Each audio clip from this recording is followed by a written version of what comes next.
They laughed when the lawyer handed the penniless orphan the deed to a rotting, rat-infested textile mill. His greedy aunt and spoiled cousin took the mansions and the millions, leaving him with a massive tax burden. But they didn't know the mill was a decoy hiding a century-old empire. The law offices of Gallagher and Hayes sat high above the Boston skyline, insulated from the November chill by thick, soundproof glass. Inside the mahogany-paneled conference room, the atmosphere was suffocatingly tense. At one end of the long table sat Miriam Whitmore, draped in a sable coat that likely cost more than the average American's annual salary. Next to her was her son Gregory, aggressively tapping a solid gold Rolex against the table, his designer suit impeccably tailored. They were the picture of inherited arrogance. At the opposite end sat Leo. At 24, he was a ghost of a young man, wearing a faded navy suit he had bought from a Goodwill rack on his way to the reading. Leo had been an orphan since he was 7 years old, the tragic result of a highway collision that took his parents' lives. From that day on, he was treated as a burden by his mother's side of the family.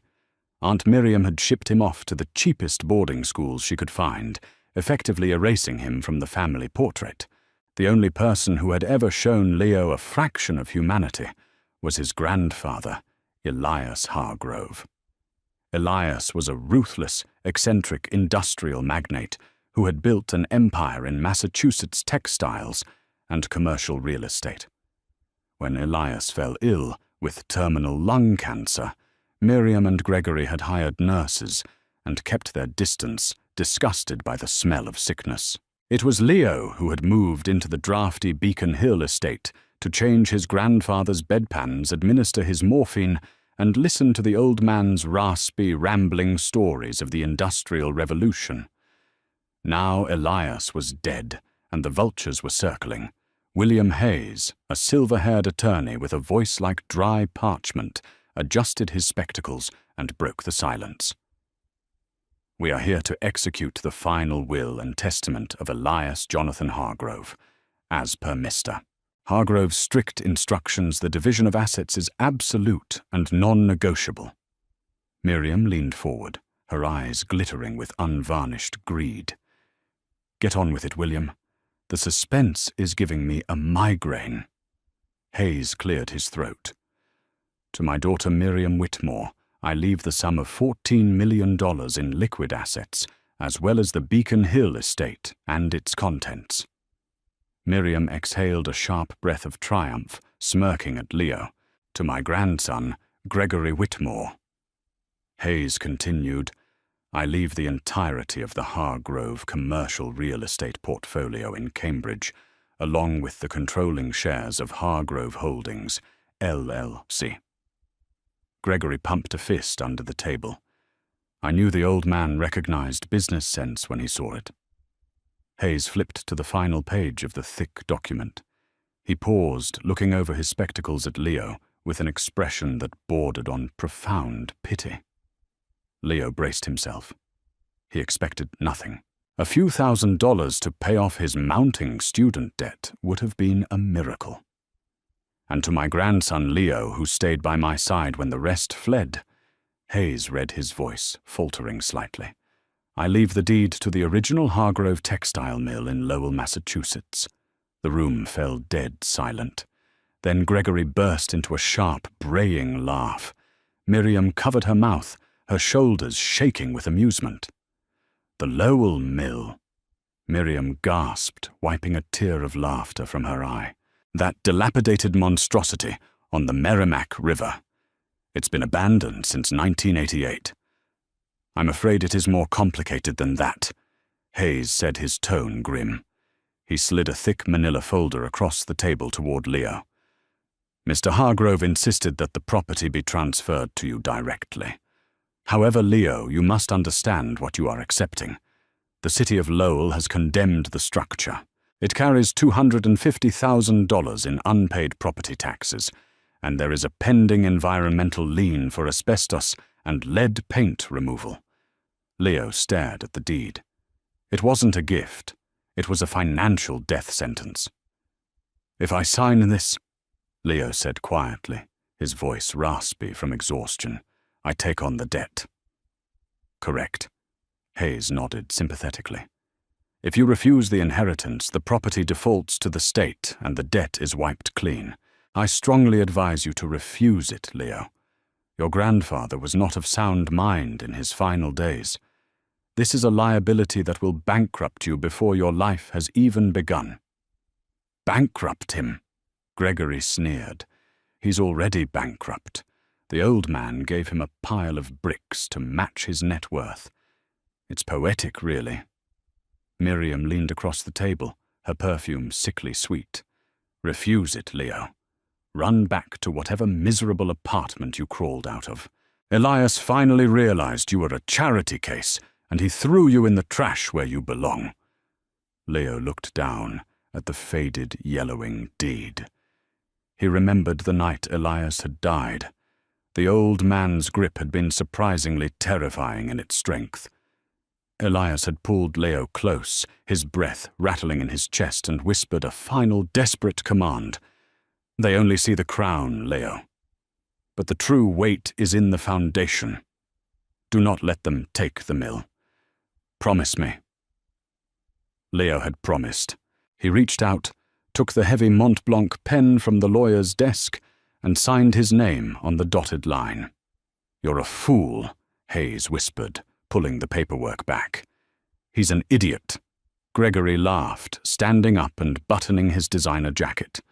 "Enjoy your empire of rat droppings, cousin. If you need a job, I might need someone to scrub the toilets at my new properties in Cambridge." Miriam and Gregory swept out of the room, victorious and immensely wealthy. Leo sat alone in the quiet conference room, holding a useless piece of paper that effectively made him $250,000 in debt. He had nothing to his name but a duffel bag of clothes and an abandoned brick ruin. But as he looked at Elias's sprawling signature next to his own, Leo felt a strange sense of resolve. His grandfather was a cold man, a calculating man, but he was never a malicious one. Elias Hargrove did not make mistakes. There was a reason he wanted Leo in that mill, and Leo was going to find out what it was.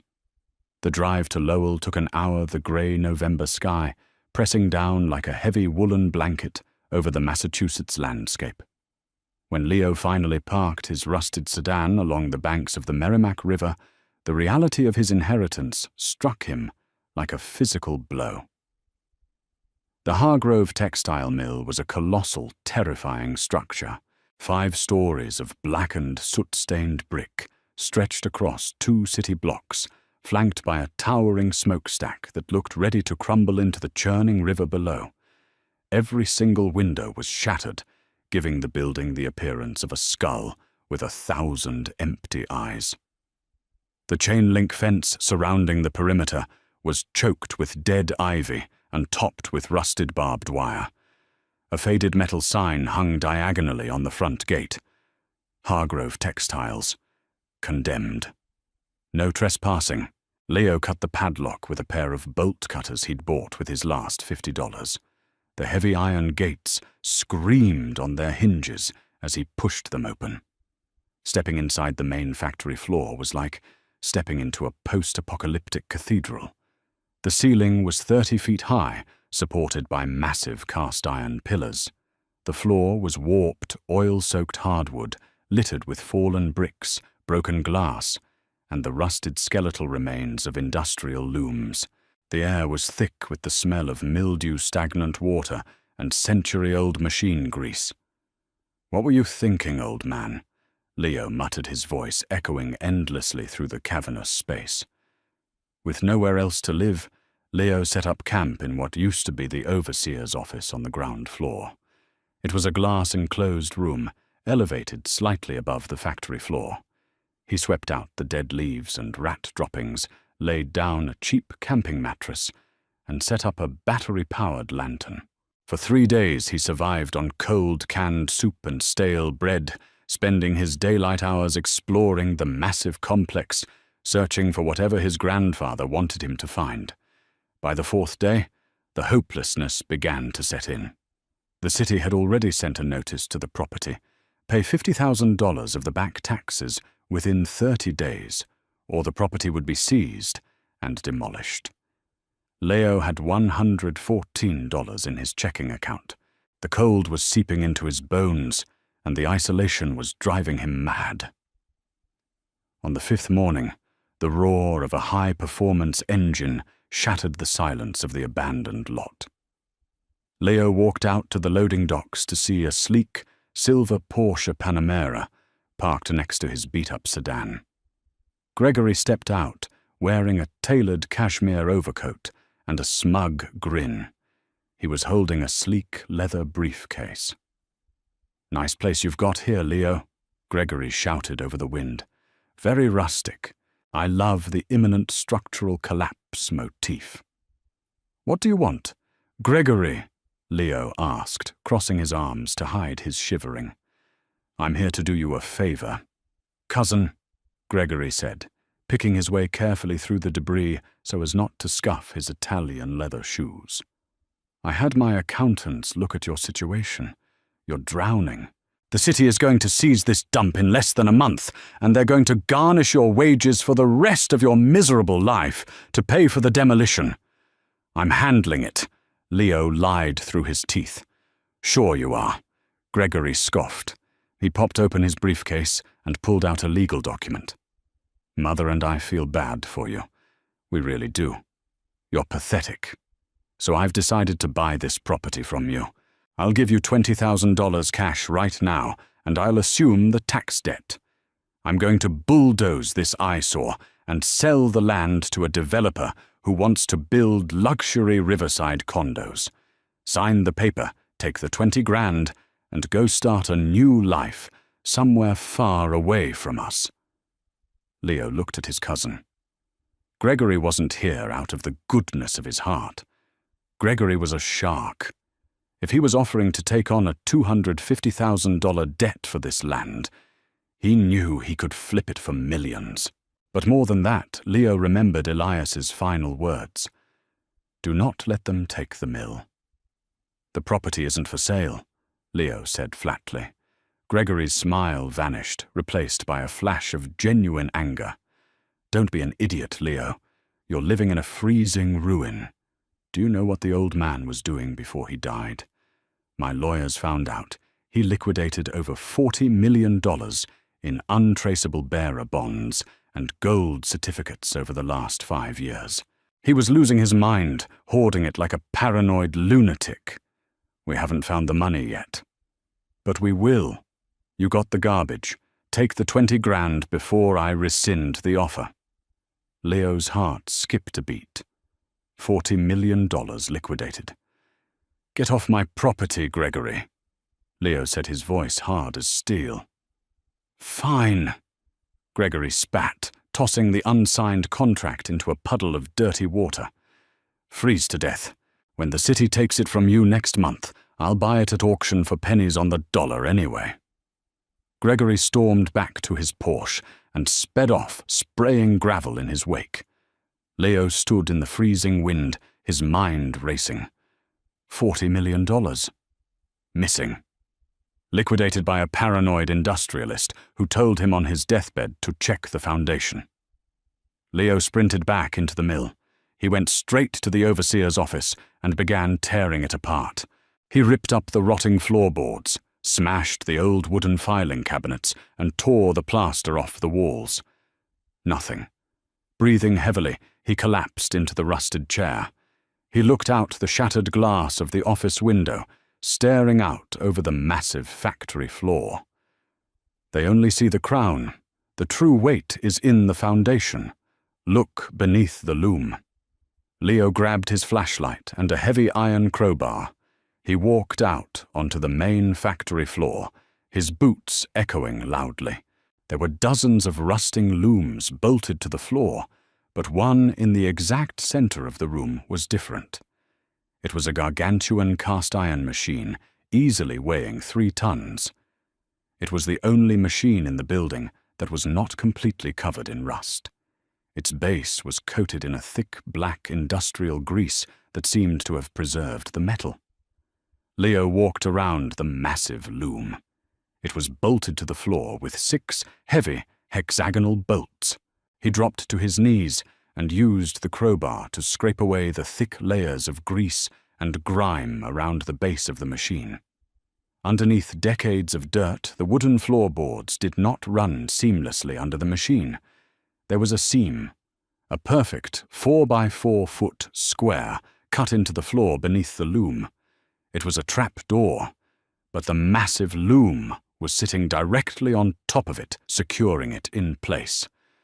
Leo frantically searched the machine.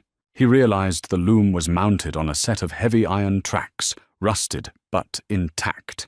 It was designed to slide out of the way. He grabbed the crowbar, wedged it under the wheels of the track, and threw his entire body weight against it. His muscles screamed. The iron groaned in protest. Leo screamed out in frustration, thinking of his aunt's mocking laughter, Gregory's sneering face, the years of neglect. He shoved the crowbar with explosive force. With a deafening crack, the rust broke. The 3-ton loom rolled backward along the tracks, exposing the wooden trapdoor. Leo dropped the crowbar. His hands were shaking. He grabbed the recessed iron ring in the wood and heaved upward. The trapdoor swung open, revealing a pitch-black concrete shaft and a steep set of iron stairs leading deep into the earth. The air that wafted up was freezing, smelling of ozone and old paper. Leo clicked on his flashlight. He descended the stairs, leaving the howling wind of the factory floor behind him. 10, 20, 30 steps down. He was now far beneath the official basement level of the mill, beneath the water level of the Merrimack River.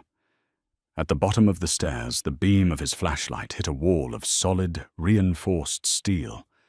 It was a massive circular bank vault door, the kind used in the 1920s to survive bomb blasts. The wheel in the center was surrounded by a complex alphanumeric combination dial. Welded to the center of the steel vault was a small brass plaque. Leo stepped closer, wiping the dust away with his thumb. The plaque read, "For the boy who stayed. The key is the day you became a Hargrove." Leo stared at the vault door. He had found the secret. But the real trial had only just begun. The freezing air of the subterranean shaft bit at Leo's cheeks as he stood before the colossal steel door. His flashlight illuminated the brass plaque once more. For the boy who stayed. The key is the day you became a Hargrove. Leo ran a trembling hand over his face, wiping away a mixture of sweat and century-old dust. The day you became a Hargrove. He hadn't been born with that name. His father was a mechanic named John Miller. His mother was Elias's estranged daughter, Evelyn. Leo had been Leo Miller for the first 7 years of his life. It was only after the horrific interstate pileup, the crash, that left him an orphan, that Elias had legally adopted him, changing his surname to Hargrove, to ensure the lineage continued, even if Miriam and Gregory despised it. The adoption had been finalized on a rainy Tuesday. October 14th, 2004. Leo reached out his fingers, gripping the heavy, freezing brass dial of the vault. The metal was surprisingly smooth, the internal mechanisms kept pristine by the airtight seal of the subterranean chamber. He spun the dial right past 0, stopping firmly on the number 10. A heavy, satisfying clack echoed from deep within the steel door. He spun it left to 14. Clack. Right to 20. Clack. Left to 0. Clack. Right to 4. The silence that followed was agonizing. For a terrifying moment, Leo thought he had misremembered the date, or worse, that the mechanism was permanently seized by rust. Then a deep, resonant groan vibrated through the floorboards beneath his boots. The massive locking bolts inside the door, thick as a man's forearm, retracted with a deafening metallic screech. Leo grabbed the heavy spoked wheel in the center of the door, planting his boots against the concrete frame, and pulled with every ounce of strength he had left. The vault door, weighing over 3 tons, swung outward on perfectly balanced, grease-packed hinges. A rush of dry, stale air washed over him, carrying the distinct, intoxicating scent of aged paper, polished wood, and cold, hard metal. Leo stepped over the threshold, sweeping his flashlight across the darkness until his beam caught a brass light switch on the wall. He flipped it. Miraculously, a row of caged industrial incandescent bulbs flickered to life, buzzing loudly as they bathed the secret room in a warm, amber glow. The vault ran off an independent off-grid generator, meticulously maintained by Elias. The room was vast, lined from floor to ceiling with reinforced steel shelving. Leo's breath caught in his throat. The shelves were not filled with junk or forgotten textiles. They were loaded with wealth beyond comprehension.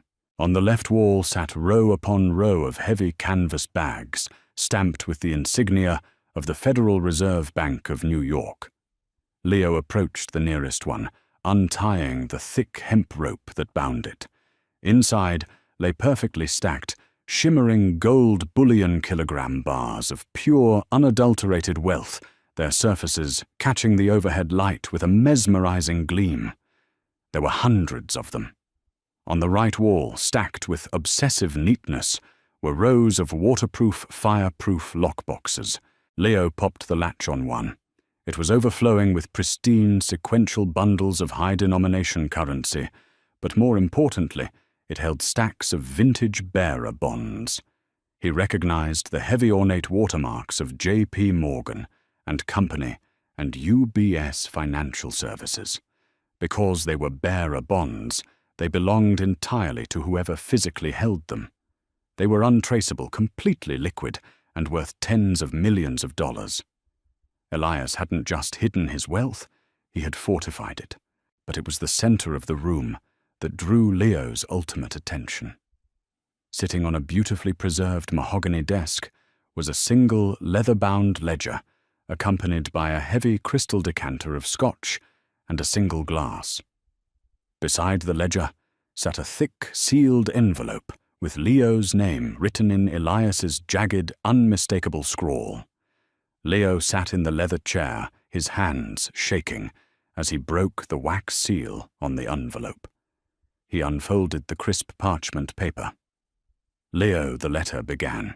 If you are reading this, it means you honored your promise. It means you stood your ground when the wolves came baring their teeth. Miriam and Gregory have always believed that wealth is something to be extracted, consumed, and paraded. They never understood the foundation. They never understood the mill. Leo read on the silence of the vault, pressing in around him. For the last 10 years, I watched my daughter and grandson secretly siphon funds from the corporate accounts. I watched them build offshore shell companies in the Cayman Islands to hide their embezzlement. They thought I was a senile old fool, blind to their thievery. But I documented every stolen dime, every forged signature, and every fraudulent wire transfer. The ledger on this desk contains the indisputable proof of their crimes. Leo glanced at the black leather ledger. It wasn't just a record of wealth. It was a weapon. I let them take the commercial real estate and the liquid cash, the letter continued. What Gregory does not know is that I secretly cross-collateralized every single property he just inherited. The mortgages are toxic. The debt is astronomical. The moment the market shifts, his empire will collapse, and the IRS will audit the estate. I gave them the rope. But to you, my boy, I give the kingdom. Use the gold to pay the mill's taxes. Use the bonds to rebuild. And use the ledger to ensure they never threaten you again. You are a Hargrove. Act like one. Leo set the letter down. A profound, overwhelming sense of clarity washed over him. The cold, starving orphan who had broken into the condemned mill just hours ago was dead. In his place sat the undisputed master of the Hargrove Empire. He looked around at the millions of dollars surrounding him, then at the ledger that held his enemy's fate. He poured a single measure of the scotch into the crystal glass, raised it to the empty room, and drank. The fire burned down his throat, cementing his resolve. 3 weeks later, the sky over Lowell was a brilliant, unforgiving blue. The 30-day grace period for the unpaid property taxes expired at noon. At exactly 11:45 a.m., Gregory's silver Porsche Panamera tore into the gravel lot of the Hargrove textile mill. He was not alone. Following closely behind was a massive yellow Caterpillar excavator and a sleek black SUV bearing the municipal seal of the city assessor's office.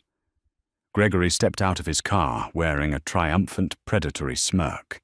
He adjusted his silk tie and marched toward the mill's entrance accompanied by a severe-looking city official clutching a clipboard and a demolition foreman. "I told you he wouldn't last," Gregory bragged to the official, gesturing dismissively at the towering, silent brick structure. "The kid is practically destitute. We'll foreclose. I'll sign the municipal purchase agreement right here on the hood of my car, and we can start tearing down this eyesore before lunch." Gregory approached the heavy iron gates, expecting to find the padlock he had seen weeks prior. Instead, the gates were wide open. The overgrown brush had been completely cleared away. The rusted warning signs were gone. "Leo!" Gregory shouted, his voice echoing off the brick facade. "Time's up, cousin. Come out of your rat hole." The heavy oak doors of the main factory floor creaked open. Gregory's smirk faltered. Stepping out into the morning sun was not the shivering, desperate vagrant he had expected. Leo strode out of the mill wearing a bespoke, impeccably tailored midnight blue suit that cost more than Gregory's entire outfit. His posture was straight, his eyes cold and commanding. Behind him flanked 2 older gentlemen in sharp grey suits, carrying heavy leather briefcases. "You're trespassing on private property, Gregory," Leo said, his voice carrying the calm, authoritative timbre of Elias Hargrove himself. Gregory let out a nervous, mocking laugh. "Playing dress-up, Leo. It's a cute trick, but the theatrics won't save you. The property taxes are past due. The city is seizing the mill. I'm buying the deed from the municipality today. Get your trash out of my building." Leo didn't blink. He gestured to the severe-looking city official standing next to Gregory. "Mr. Harrison, isn't it, city assessor?" The official looked confused. "Yes, I'm here to serve the final notice of default and initiate the seizure protocols." "That won't be necessary," Leo interrupted smoothly. He snapped his fingers. One of the men in grey suits stepped forward, opening his briefcase. He handed the official a thick, embossed envelope. "What is this?" Harrison asked, pulling out a sheaf of documents. "That is a certified cashier's check, drawn from a private wealth management account at J.P. Morgan Chase, in the amount of $300,000, Leo stated loudly, ensuring the demolition crew could hear him. "It covers the entirety of the back taxes, the environmental lien, and prepays the property taxes for the next 5 years. The deed is clear. The property remains strictly in my name." Harrison's eyes went wide as he stared at the certified bank seal. This is completely in order. The debt is settled." "What?" Gregory snapped his face, flushing crimson. He snatched the document from the official's hands, his eyes scanning the numbers frantically. "This is impossible. Where did you get this kind of money? You're a broke orphan. You were eating canned soup out of a dumpster last week." "I checked the foundation," Leo said softly, stepping down from the loading dock to stand inches from his cousin. "Elias sends his regards." Gregory's face drained of color. His mind raced, piecing together the old man's liquidated assets, the missing millions, and Leo's sudden, impossible wealth. You found it," The old man hid the money in this rotting pile of garbage. He didn't just hide money, Gregory, Leo said, his tone turning deadly. He reached into his own coat pocket and pulled out a slim red folder. He slapped it hard against Gregory's chest, forcing his cousin to grab it. He hid the truth. Gregory opened the folder with shaking hands. Inside were high-resolution photocopies of the black leather ledger.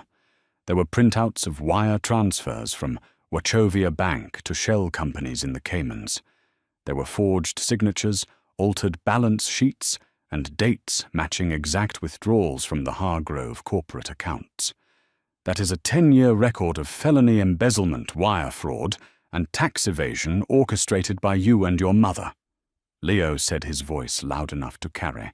My attorneys, the gentlemen standing behind me, have already forwarded the original ledger to the FBI's Financial Crimes Division in Boston, along with a courtesy copy to the IRS.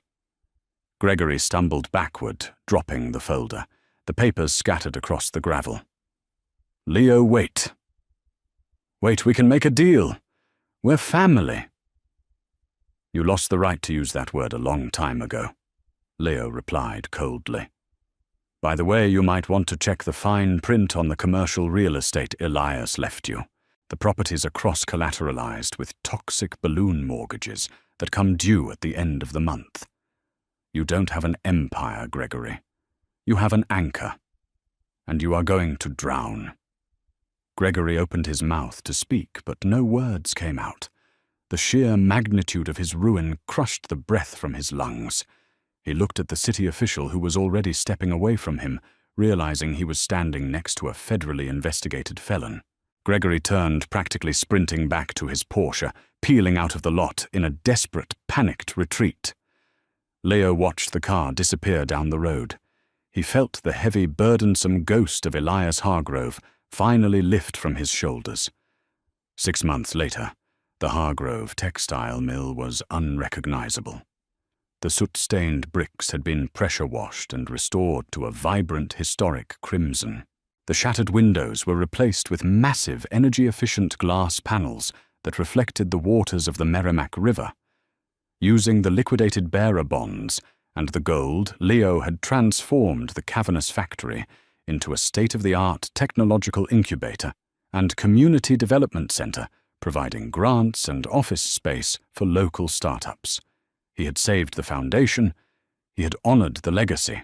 The orphan who was given nothing but a crumbling ruin and a pile of debt had outsmarted them all, proving that true wealth isn't found in what is handed to you, but in what you are willing to dig for in the dark. If you were captivated by Leo's thrilling journey from a mocked outcast to the master of a hidden empire, don't keep this story to yourself.